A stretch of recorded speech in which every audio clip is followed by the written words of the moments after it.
And we are rolling on May 22nd, 2018, here at UCLA, where it's kind of a gloomy day. Unfortunately, the sunshine's not shining. Spencer's looking around to make sure all phones are away. All computers are closed. All eyeballs are upon him, yes. And Spencer is in the power stance. He's communicating respect non-verbally. He's saying to himself, I respect my audience, and really means it. He's finding friendly eyes near the front and the center. Say your name, feel the love, and share with us a personal commitment. Hi, I'm Spencer. Hi, Spencer. Hello, friends. We will see you tomorrow night. Do you believe in miracles? I love you guys. Those are four of the most iconic sayings in the sports journalism and sports broadcasting world today. All of those are said by people who are really influential on the game, not because they played, but because they impact it with their words and they're telling the story of what's going on. Those people are Jim Nantz, Joe and Jack Buck, Al Michaels, and PFT commentator. All four of them have gone to where they gone because they did one thing, and that was grind. They put in all the time and effort they had into something they loved, and they pursued their passion. Today, I'm going to tell you the story of why I am personally committed to grinding. In order to grind, I had to learn that there's 2 reasons and 3 actions I had to take in order to get to that point.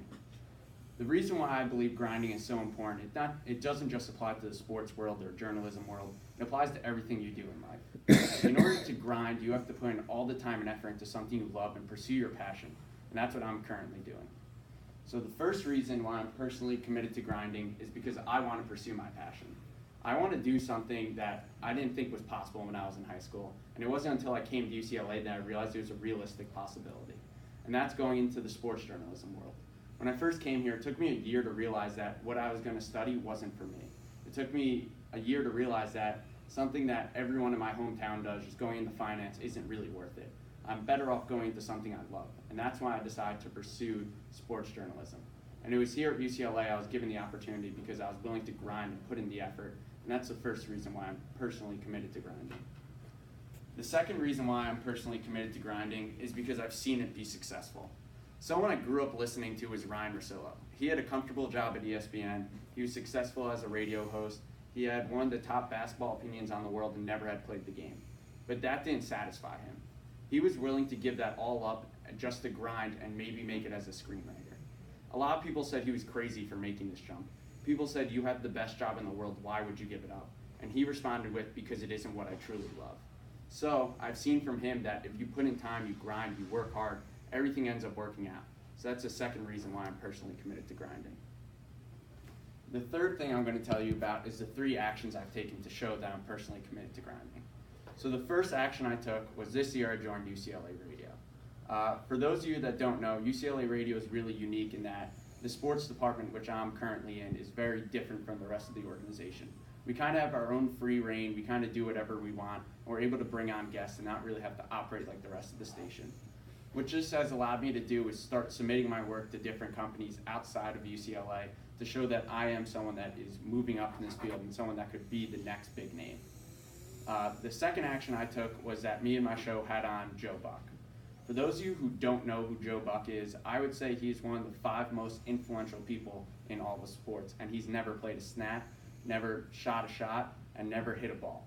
All he's done is told the story of the game. He sat on the sidelines and told the story to all the viewers at home to make you realize how great he is. He was someone that when we brought him on, we didn't think it was possible, but we were willing to grind, go all over the place to make small connections that lead to us getting to that moment.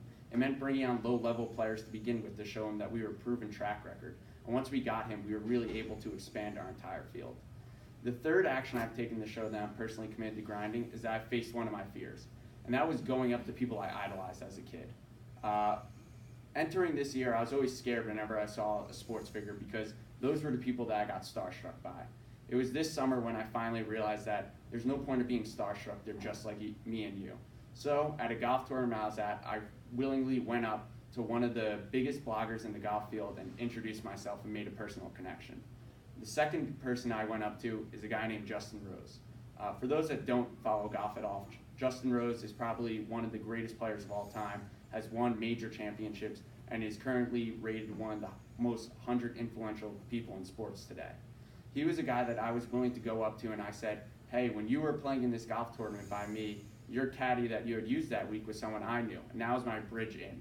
It was something I was willing to do because I faced my fear and talked to someone that was way out of my league when I first thought. The third person who I think everyone in this room will know that I went up to step out of my comfort zone was Derek Jeter. Most people, when they see Derek Jeter from New York, is so amazed and starstruck they can't even speak words. I've seen my brother go up to him and say some of the most ridiculous things when he first met Jeter. I fearlessly went up to Jeter at a pool club, and I was just like, hey Jeter, I grew up watching you. I'm a huge fan. I currently host an MLB show. Are you willing to come on? He unfortunately couldn't make an appearance on the show, but it really showed me that if I'm willing to grind and get people like that onto the show, I'll truly succeed in this world. So in summary, I've told you 2 reasons and 3 actions to why I'm committed to grinding. There should be no doubt in this room that I'm personally committed to grinding and getting to where I want to go in life. So going back to my introduction, I told you five people who have iconic sayings in the sports world. If there's anything I learned from them, is that if I grind, maybe you won't hear those names in the next 15 years. You'll hear my name associated with the new era of people coming in. And their catchphrases will be the one that we wear on shirts, while mine will be the one that you hear over the sound waves of the radio and of the TV. Thank you. Thank you.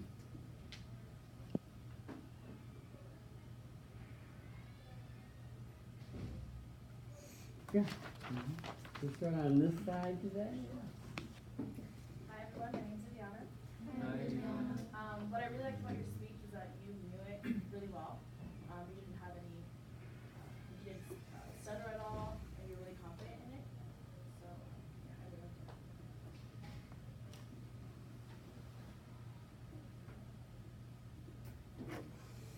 it. Improvement.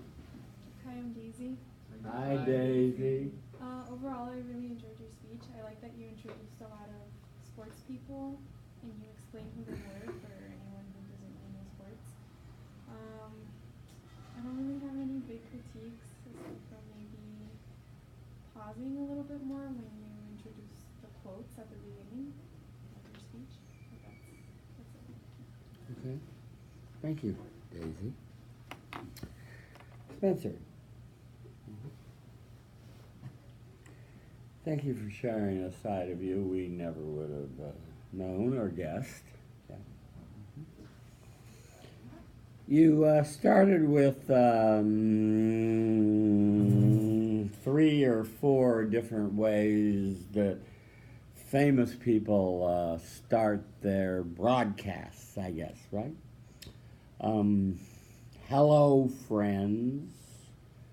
We will see you tomorrow night.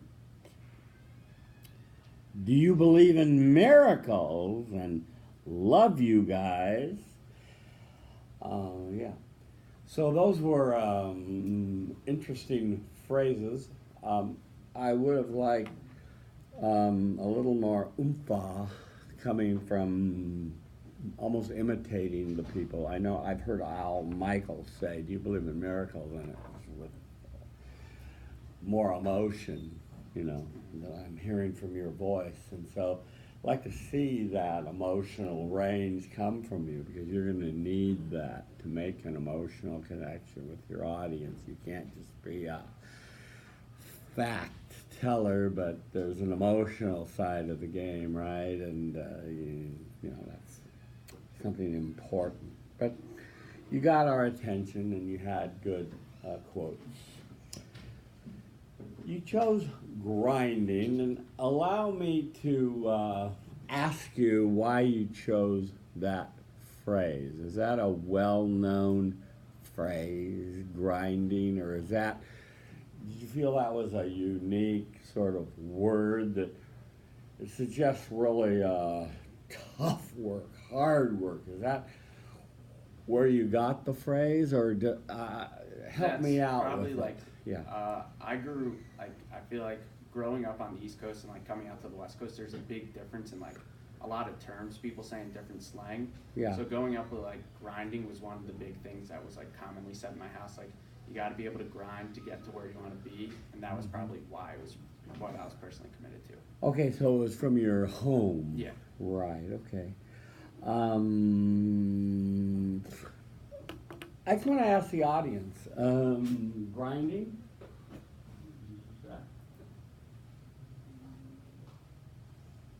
Y'all had a reference for that as meaning really hard, intense work, and no other reference for it? Yeah.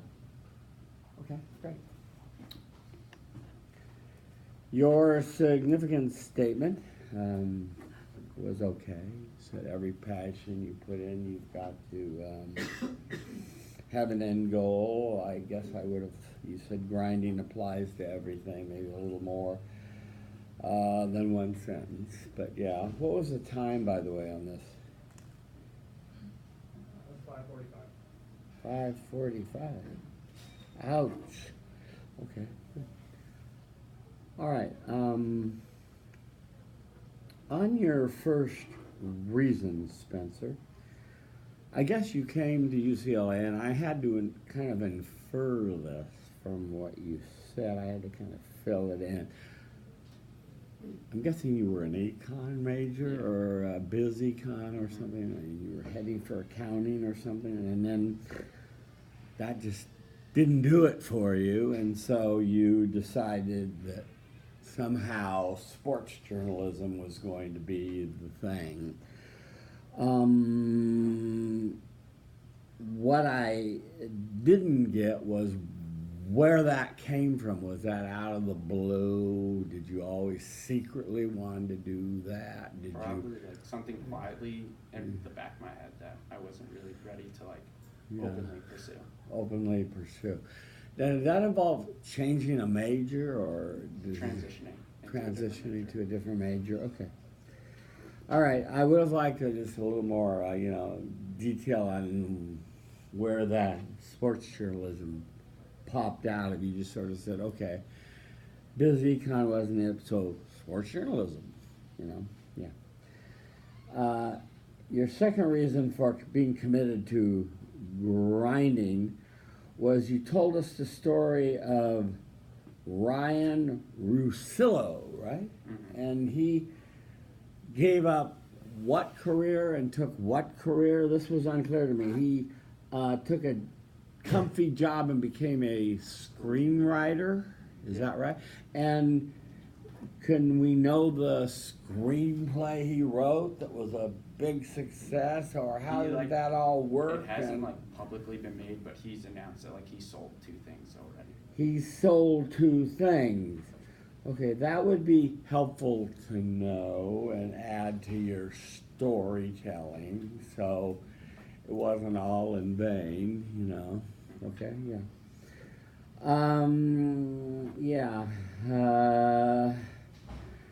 On your actions, you joined the radio station, the sports department. That's healthy and consistent with your PC.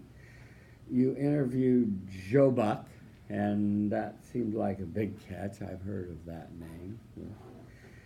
And you said you're willing to ask people top in the field and not be afraid to talk to your idols, and that was good. One thing I want to suggest to you, and I rarely talk about hands so much, but you have a range of keeping your hands just about in this position mostly, and you'll see it tonight on YouTube when you watch yourself. You just kind of keep it here and see if you can't get a little more range going with your arms and hands, okay?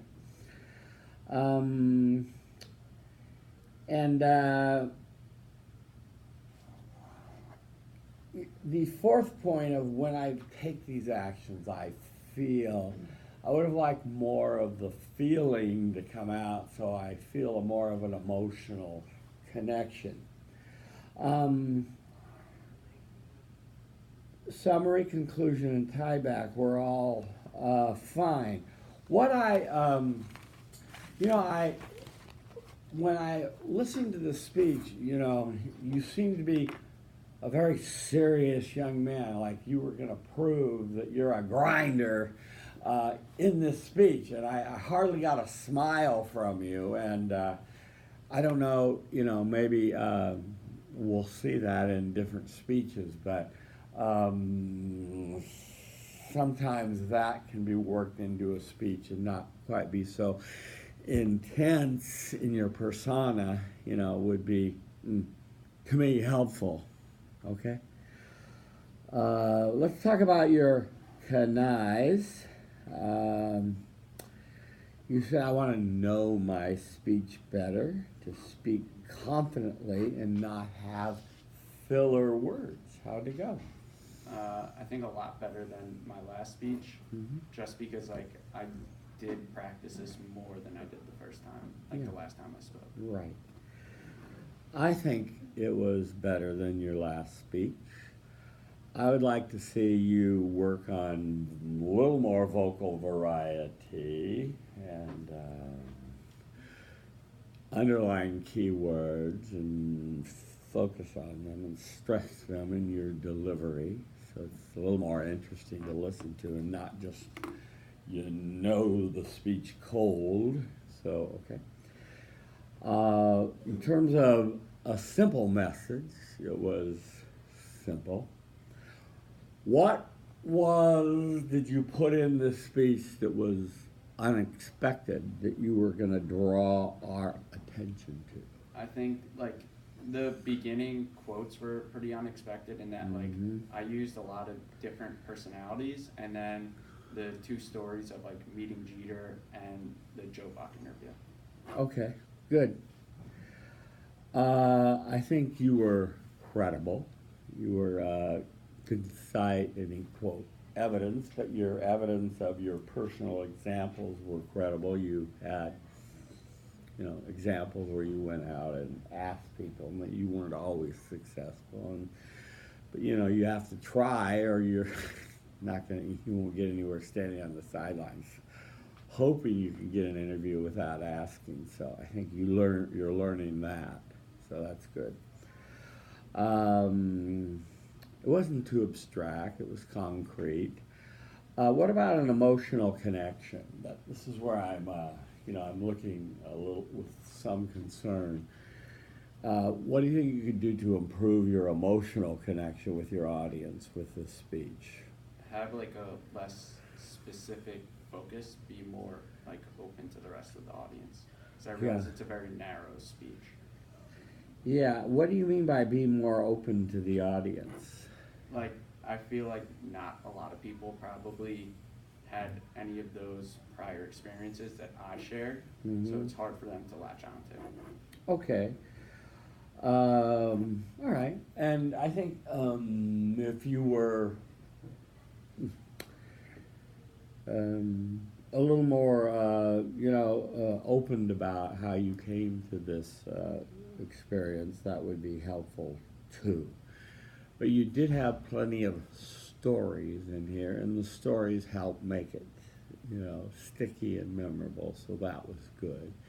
And I hope you're getting from the text and from other classmates and so forth the importance of stories and telling stories and remembering stories and having stories to share, okay? So overall, it was a good job. I just am looking to have you, I'd like to see you lighten up next time and smile more and more of a range with your hands, okay?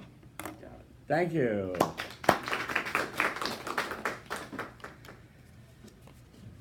Okay, do we have another volunteer? Okay. Give me a moment.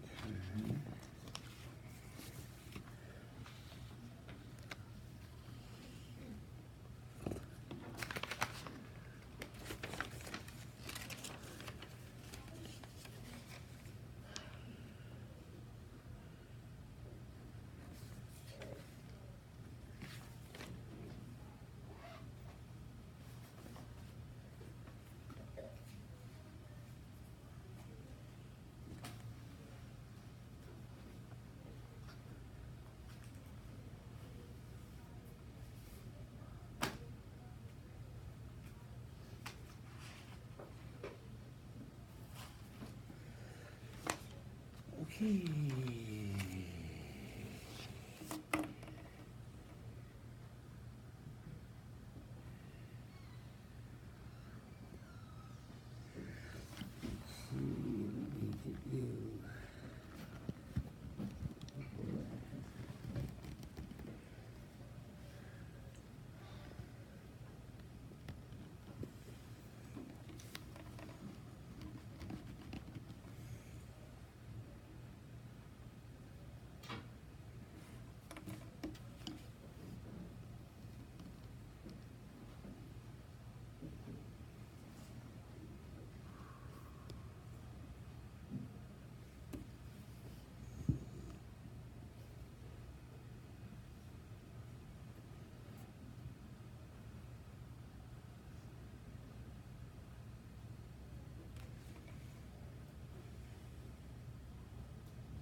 Brenda stands before us with her sleeves up, nicely done, smiling, managing attention, looking around the room, making sure all eyeballs are upon you, communicating respect non-verbally, finding friendly eyes near the front and the center.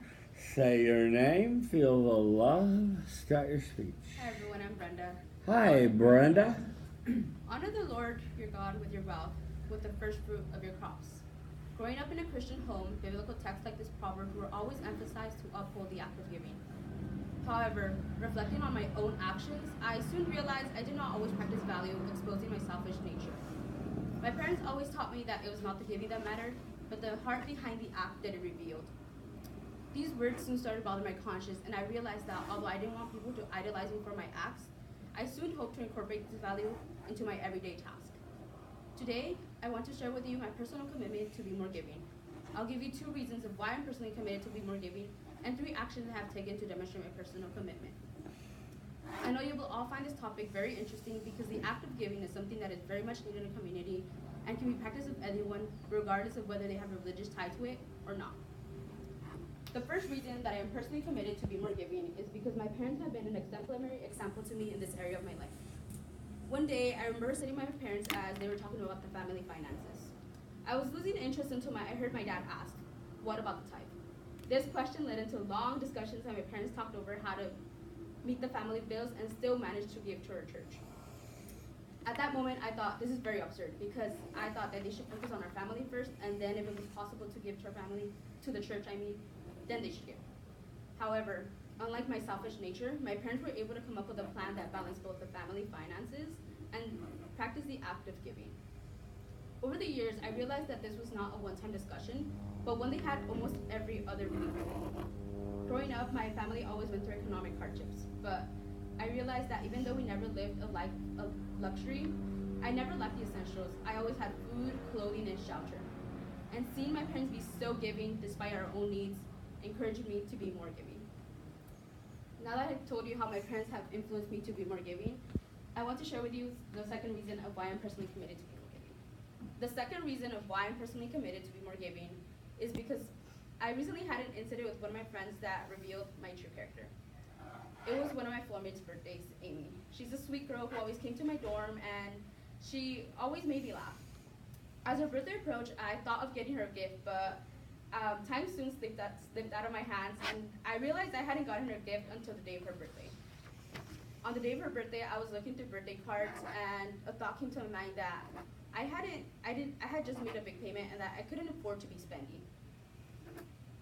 I battled with this thought for a few minutes, and I finally came to the conclusion that we weren't that close either way, so I left the store without getting her anything. On the day of her birthday, I saw her, and I greeted her with a hug and a smile, and that was that. However, a few days later, it was my own birthday. On my own birthday, Amy came into my dorm.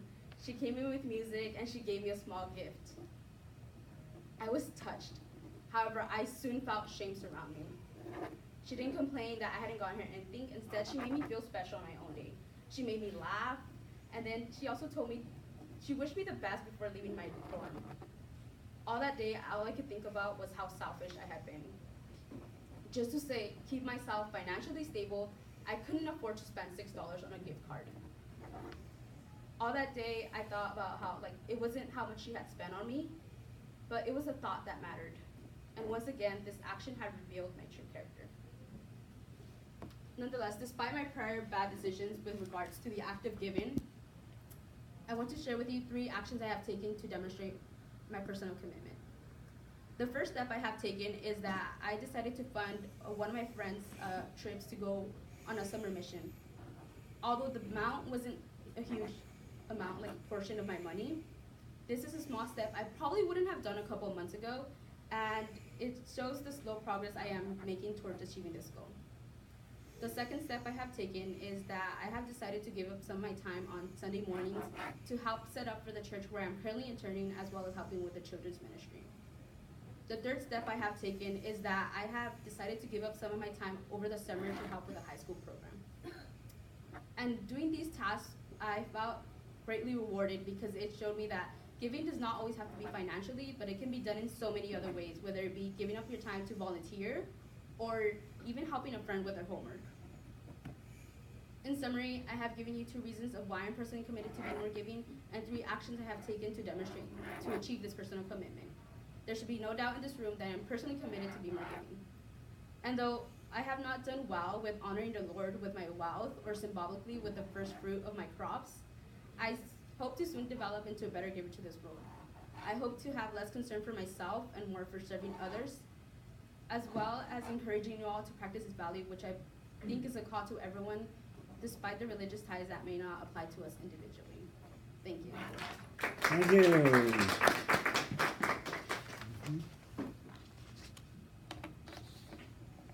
Yes, sir. Hi, I'm Alex. Hi, Alex. I thought you were very passionate and clearly about the subject, and you knew your speech really well, and you delivered it very cleanly and loudly, and you had a good presence, so you were the front and center of the room, so I thought that was really good. Yeah, thank you, Alex. Yes, sir. I really, the one, Name? oh, hi, I'm Spencer. Hi, Spencer. Laughter Hanson.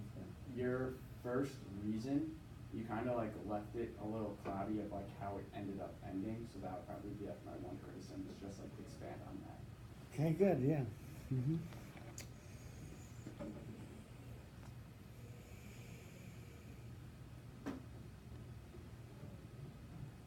Okay, good. Brenda, yeah, I really liked this speech a lot.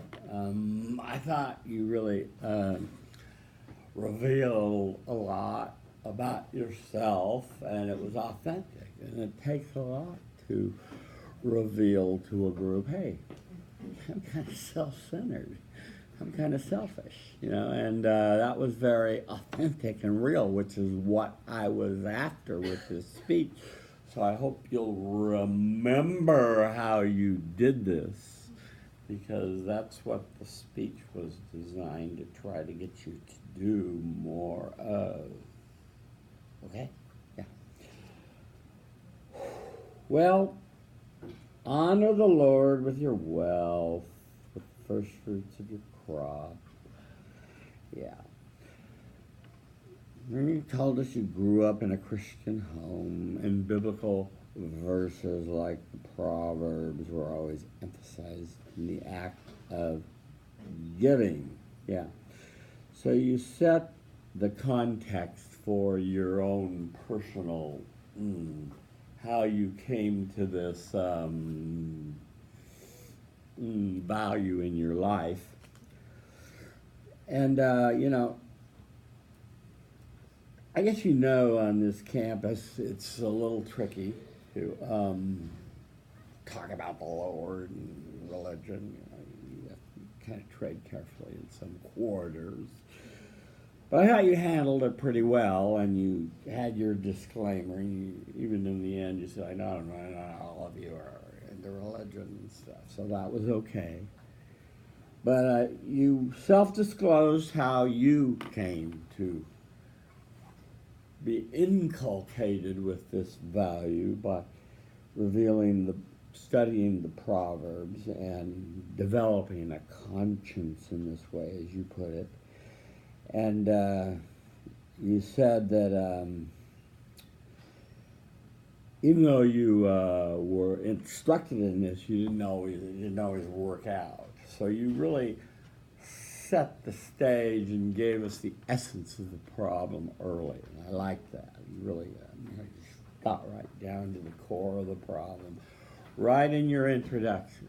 So I like that, Brenda. Yeah. So your PC was to be more giving. 2 reasons, 3 actions. Yeah. Your significance statement, you argued that we need this more in our community to be practiced by anyone. I would argue by everyone, and you said whether it's part of a religious group or not. I think that people will discover this either the easy way or hard way, that by serving others and being helpful to others, they get a certain satisfaction that is much more satisfying than accumulating wealth and so forth. And developing a great resume. On the main body, let's talk about what Spencer had to say. I sort of agree with it a little bit. You gave an honest account of your family, having a family discussion about, in your family, there's a requirement that you tithe. And I'm not sure I guess everyone must know what that means, but it means that you give a portion. For some religions it's 5 or 10%, and somewhere it's higher, but it's a portion of your income or salary. And I appreciate your honesty in saying, wait a minute, come on, what are you guys talking about? We need food and shelter, and I need CDs and clothes and stuff. And you sort of reflected and said, I'm kind of being selfish about this. Now, I don't know what the final outcome was. I guess you said it kind of worked itself out and you left it that way. I don't know what more you needed to say, but it was left a little in the air. Okay, but that was okay. So you told us your first example. It wasn't your strongest one, but you did reveal your first act of selfishness. Yeah. Your second incident was your strongest one, and I believe it's best to hold it for your second reason, because it was very powerful. And you told us about Amy, and who had been very kind and thoughtful to you, and she had a birthday coming up, and you thought, why don't I get her a present, or at least a card? And then you looked and hemmed and hawed, and then said, screw it, I'm not getting her anything, and left the store. And without getting her anything, and on her birthday you gave her a smile and a hug and wished her happy birthday. Yeah, right? And then she gave you a nice card and birthday gift and wished you the best, and suddenly you felt bad and sort of shamed, and made you realize that her actions had sort of revealed your true character. And I thought that took real self-revelation to reveal this story, that not everyone would reveal this story about, hey, I didn't get her a card. Now, there are alternatives. You could made her a card, and you do talk about that you could do other things like help with homework and so forth and so on. There are other ways to give besides physical things, but yeah. But it was a great story, and I really liked it a lot. So I was very much into your story. You had me going, and it was a good emotional connection. I was with you in telling the story, so that was good. On your actions, you are funding a friend's mission, so that's consistent with your PC. So you're giving up something to help somebody else. You're help setting up at your church, and you're volunteering for high school students. Yes. I like that you had your fourth point, and you didn't just give it one sentence, but you took the time to make a good emotional connection. I feel rewarded. Yes, indeed. That's what giving will do for you. It's as good for the other person as it is for you. It feels good to us to do this, and as you said, doesn't always have to be financial. It can be volunteering of time, helping people with homework, etc. So I thought you made a good second emotional connection with your fourth point, and that was good. Your summary was fine. Your conclusion was fine. Your tie back to the honoring the Lord and so forth.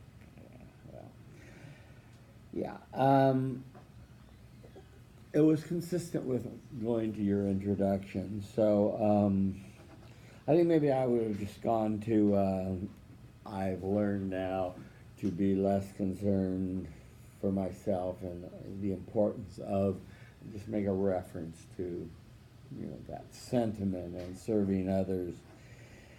And I think it's really interesting that you decided to get persuasive, and this shows you how closely related the PCs are to the persuasive act, because you said you made a persuasive statement in the end, because you said at the end, I think all of you could, despite religious ties, realize that what I'm doing could apply to each and every one of you as well.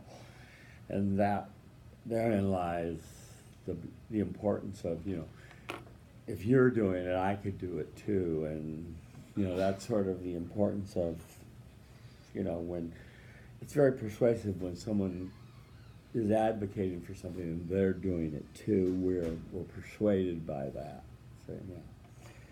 Your canise, speak slower. Don't say and use vocal variety. How'd it go, Brenda? I really don't know about the speaking slower. I think I did better, and for sure the part I did focus on memorizing, like practicing the speech, so that as for vocal variety, I can improve on that. Okay. What was the time? 5:10. 5:10. Nice. It was a simple speech. Would you put in design into this that was unexpected, that would really grab us? I hope the grabber was a little bit like revealing, like a proverb, like biblical The text. proverb? I don't Okay. You were credible. Your evidence of your stories was consistent and proved your points. It wasn't too abstract. What about your emotional connection? Did you think consciously about that? I tried in my stories being very open about like how I felt touched and contrasting that shame versus like feeling happiness and giving back. Yeah. And I think you were felt sensing and remembered the shame you felt when you didn't give Amy, was it, a gift. And I think that was good felt sensing, and so we felt it too, so that was good. And you have plenty of stories, so this was a really good job, Brenda. Thank you. Very nice.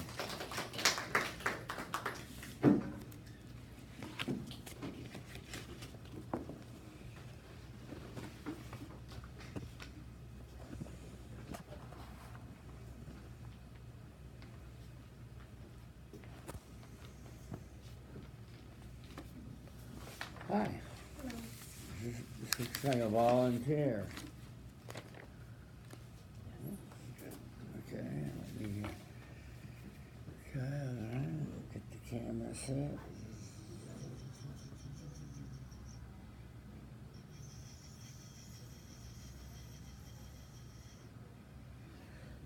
Okay. Ooh. Whoopsie.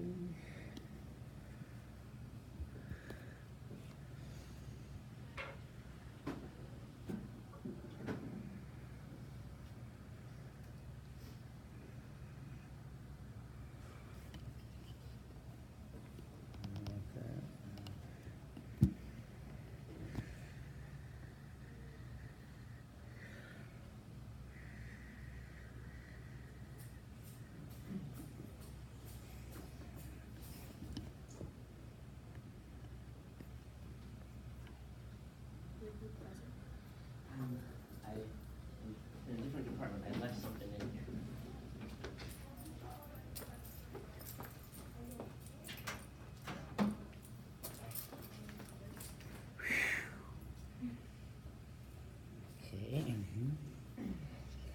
Okay. Could you take a step forward and you can stay there? Yeah, you can stay there. Stay there. Stay there.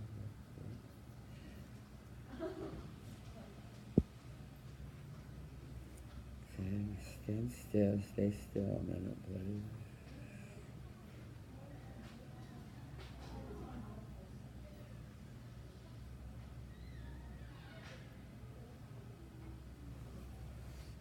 I'm pretty happy with that. Yeah. Okay, Viviana stands before us. Flash your arms. Pull your sleeves up, good. Managing attention. Put that evil tone away. Communicating respect non-verbally. Finding friendly eyes near the front and the center. Say your name. Feel the love. Start your speech. Hi everyone, my name is Juliana. Hi, Viviana. We cannot seek achievement for ourselves and forget about progress and prosperity for our community. Our ambitions must be broad enough to include the prosperity, the aspirations, and needs of others, for their sakes and for our own. And this is a quote by Cesar Chavez. Today, I want to share with you all why I am personally committed to being more actively involved in my community. I will give you 2 reasons why I'm personally committed to this, and 3 actions that I have taken to show that I'm committed. Despite the fact that we all have different experiences and backgrounds, we all share one thing in common, and that's having the privilege of attending a university like UCLA. And as Bruins and active members of our society, it's necessary that we reflect upon where we came from, how we got here, and ensure that our community continues to grow as we do. And so, the first reason I'm personally committed to being more actively engaged in my community is because I want to be a voice for those who don't have one. A few months ago, there was a scandal in Southeast Los Angeles where a battery plant was located in the middle of a community, and they were emitting toxins, such as like lead, into the soil, and that affected about 10,000 homes surrounding it. I have 2 things to say about that. One was that people of color's lives are often undervalued. That battery plant wouldn't have been there if it wasn't people of color that were living there. And 2, a lot of the members in the community had no idea that that was going on in their own backyard, that their kids literally playing in the backyard were being exposed to lead.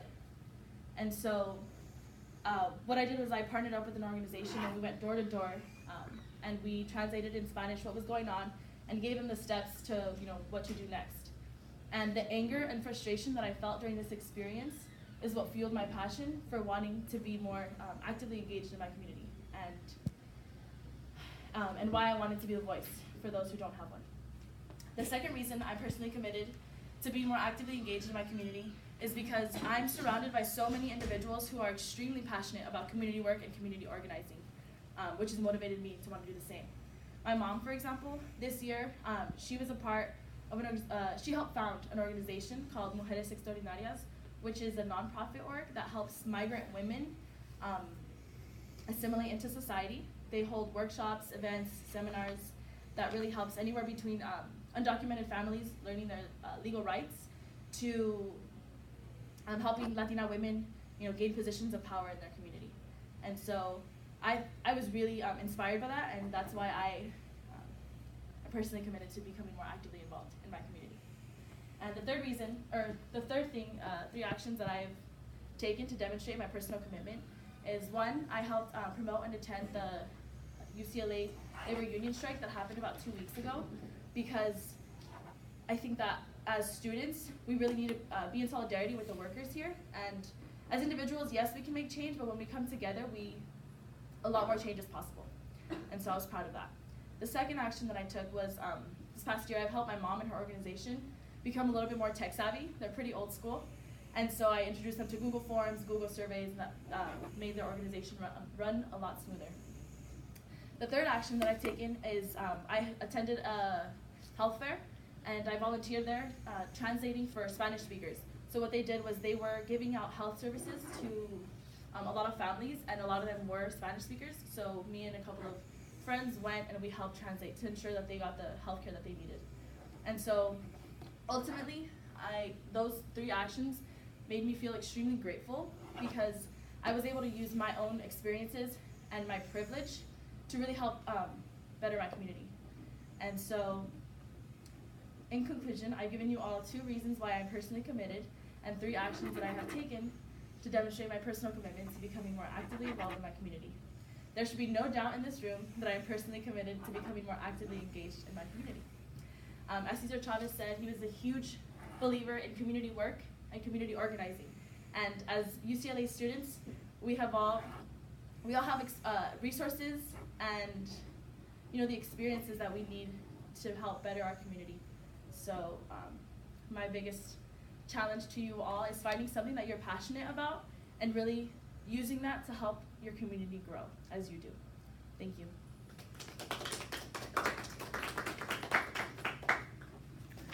Okay, where are we? Here. Hi everyone, I'm Brenda. Hi, Brenda. I really enjoyed the content of your speech. I could tell you're passionate about it. I also liked how you admitted you smiled through the speech, so that was a really, it showed emotion. Okay, stay right there, please. You're going out of my range, so you stand right there and stand still, okay? Thank you.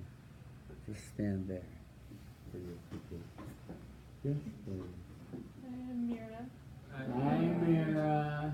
I really loved your speech too. I think there was some places where you hesitated, maybe just for more practice, a little bit better. Thank you, Mira.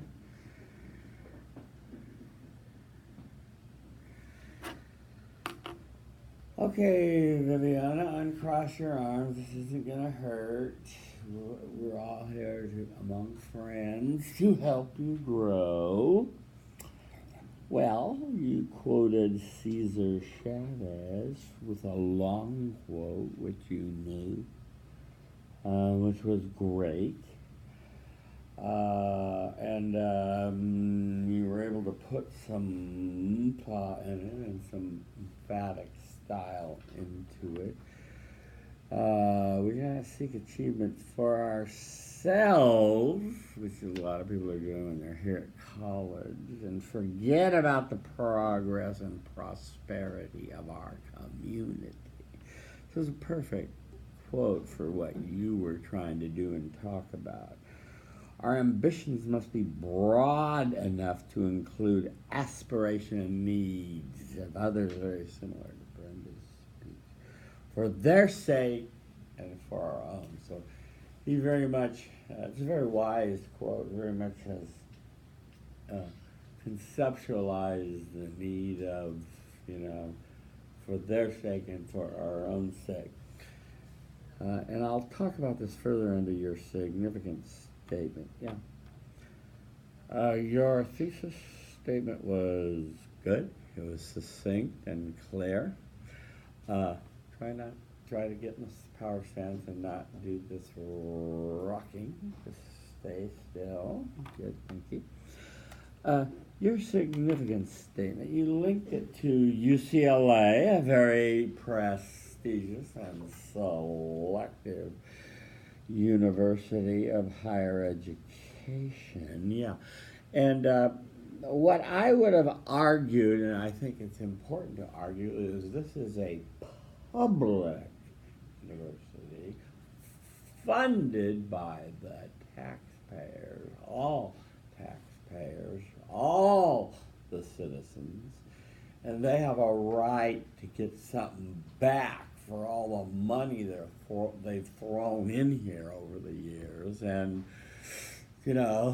not just the elite getting educated and going on their merry way to graduate school and living the good life and so forth, but giving back.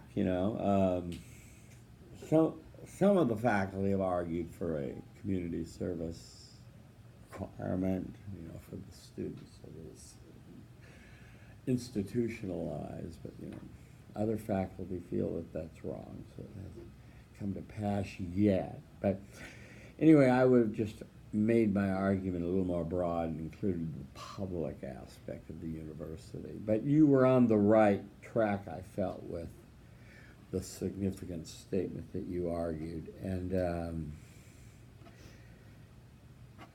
so it was a good significant statement, pretty much. Okay. So on your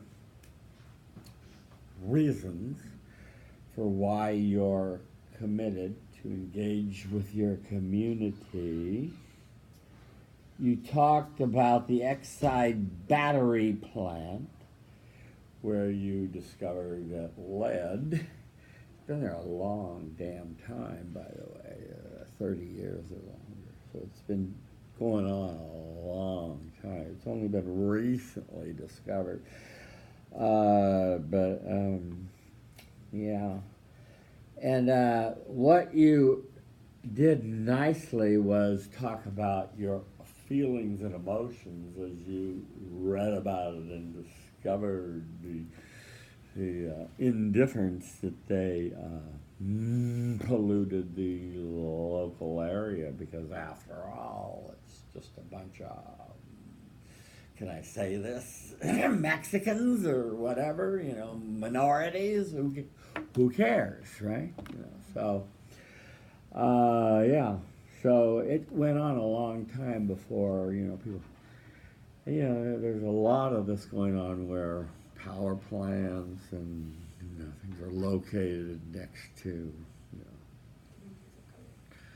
communities of color. Okay. So I liked your first reason because it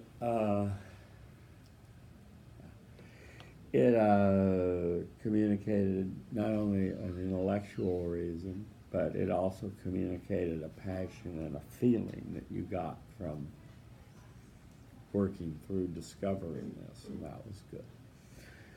Okay, on your second reason, you talked about your mother inspiring you, which was good.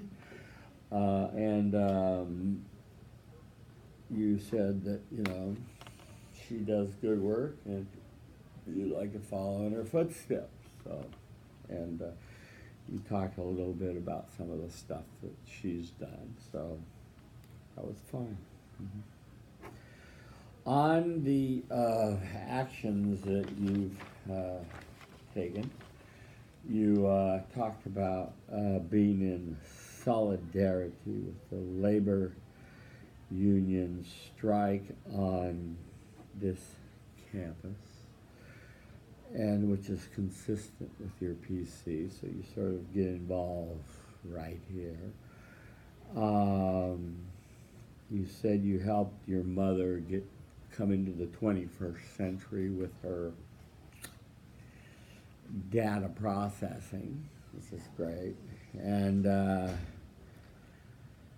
that's consistent with your PC. And you volunteered to translate at a health fair. So so that was also consistent with your PC. How you have felt, I would like a longer, more detailed explanation of the gratefulness, knowing that you've helped.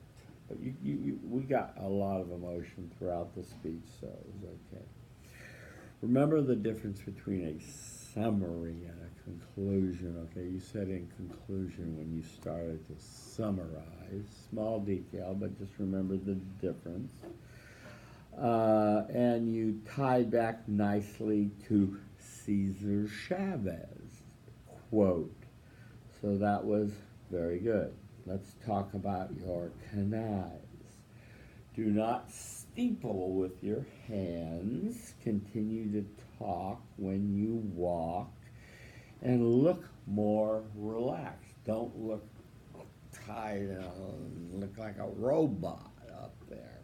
How'd it go? I don't think I did this, but I was still doing a lot of hand movements that I can improve on. I did walk when I talked, just that. And I could definitely still work on my body posture. Yeah. You're still swaying a bit. I think you seem more relaxed. You seem comfortable talking about this speech. Maybe it was the nature of the speech, but you seem to be talking about something that was real to you, and so that was good. This was a simple speech. What did you design in that was unexpected, that would be certain to grab the attention of the audience? I think my first personal commitment, which was like the X-side battery pack. Okay, yeah, that was out of the blue, I guess. Okay, good. You were credible by your actions. You didn't cite much evidence. I guess that will come in your next speech. It wasn't too abstract. It was concrete, so that was good. What about making sure you made a good emotional connection with your audience and you held it?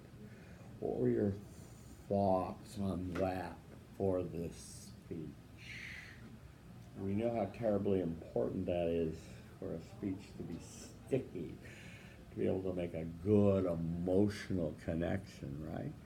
Yeah. I think I did a pretty good job, because I know like a lot of people in here do come from different communities, different backgrounds. So I think that like resonated with a couple of people in here, and I think I did make a A personal couple? connection. Okay. I don't know Mostly. how to Mostly. interpret that, but okay. What does that mean? I won't go there. Okay. You think only a couple people can relate to your altruism? No, I think most people could relate to it. Yeah. I just don't want to speak on behalf of everyone. Okay, good. Well, I think emotions and you doing felt sensing and you feeling things, it's pretty universal that people will relate to it and be connected with you if you do it properly, okay? All right, and I thought you had good stories. The X-side battery plant was a good story, so keep your stories going, and when you watch yourself tonight on YouTube, you'll see that I had a hard time keeping you in the picture because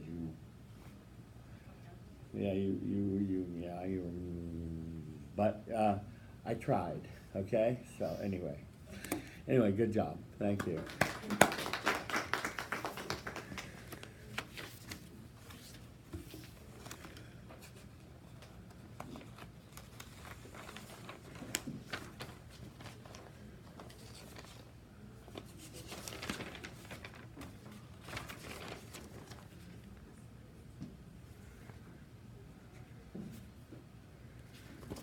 Okay, do we have any more?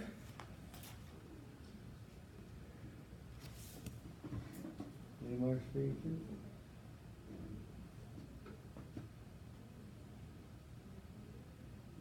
Okay, I guess our work is done for today. I will remind you that we're going to do head talk. Head talk number 3 on our next meeting. So enjoy that. Thank you, everyone. Oh, more self-evaluations. Danny, is this for the PC? Yeah, okay.